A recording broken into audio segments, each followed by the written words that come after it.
പോളണ്ടിന്റെ മധ്യപടിഞ്ഞാറ് ഭാഗത്തുള്ള വാർനദിയുടെ തീരത്താണ് പോസ്നാൻ. പോളണ്ടിലെ പുരാതനവും പ്രൗഢഗംഭീരവുമായ പട്ടണങ്ങളിൽ ഒന്നാണിത്. പോസ്നാനിലെ ദേവനിഷേധികളുടെ ഒരു സംഘം ദിവ്യകാരുണ്യത്തെ അവഹേളിക്കാൻ തീരുമാനിച്ചു. ഒരു വീട്ടുവേലക്കാരിയെ വലിയൊരു തുക പ്രതിഫലം വാഗ്ദാനം ചെയ്ത് അവിടെയുള്ള ഡൊമിനിക്കൻ ദേവാലയത്തിൽ നിന്നും കൂദാശ ചെയ്ത തിരുവോസ്തി മോഷ്ടിച്ചെടുക്കുവാൻ പ്രേരിപ്പിച്ചു.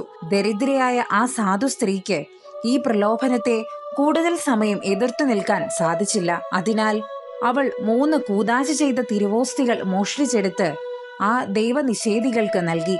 കത്തോലിക്ക സഭയോടും അതിന്റെ വിശുദ്ധ കുർബാനയെക്കുറിച്ചുള്ള പഠനങ്ങളോടുമുള്ള എതിർപ്പിനാൽ ജ്വലിച്ചിരുന്ന അവർ ആ 3 തിരുവോസ്തികൾ ഒരു മേശപ്പുറത്തിട്ട് നിന്ദിക്കുകയും മൂർച്ചയുള്ള ആയുധം കൊണ്ട് വെട്ടുകയും കുത്തുകയും ചെയ്തു. അപ്പോൾ വളരെ അളവിൽ രക്തം ആ തിരുവോസ്തികളിൽ നിന്ന് പുറത്തേക്ക് തെറിച്ചു വീഴാൻ തുടങ്ങി. ഇവരുടെ സമീപത്തുണ്ടായിരുന്ന കാഴ്ച നഷ്ടപ്പെട്ട ബാലികയുടെ കണ്ണിലേക്കും ഈ തിരുരക്തം തെറിച്ചു വീണു. തൽക്ഷണം അവൾക്ക് കാഴ്ചശക്തി തിരിച്ചു കിട്ടി. ഇത് കണ്ട് പരിഭ്രാന്തരായ അവർ ഈ തിരുവോസ്തികൾ എങ്ങനെയെങ്കിലും തങ്ങളുടെ പക്കൽ നിന്നും ഒഴിവാക്കി കിട്ടുവാൻ ആഗ്രഹിച്ചു. അങ്ങനെ വാർദ നദിയുടെ തീരപ്രദേശത്തുള്ള ചതുപ്പു നിലത്തിലേക്ക് അവർ ഈ തിരുവോസ്തികൾ എറിഞ്ഞുകളഞ്ഞു. ഈ സംഭവം പെട്ടെന്ന് തന്നെ എല്ലാവരും അറിഞ്ഞു. അതിനാൽ ആ പ്രദേശവാസികൾ എല്ലാവരും സ്ഥലത്തെ മെത്രാനായ വോയ്ചേഹ് ജാസ്ചേ ദിയസിന്റെ നേതൃത്വത്തിൽ സംഭവ സ്ഥലത്തെത്തി. വിശുദ്ധ കുർബാനയെ അവഹേളിച്ചതിന് അവരെല്ലാവരും മുട്ടുകുത്തി മാപ്പപേക്ഷിച്ചതിന് ശേഷം മെത്രാൻ ആ 3 തിരുവോസ്തികളും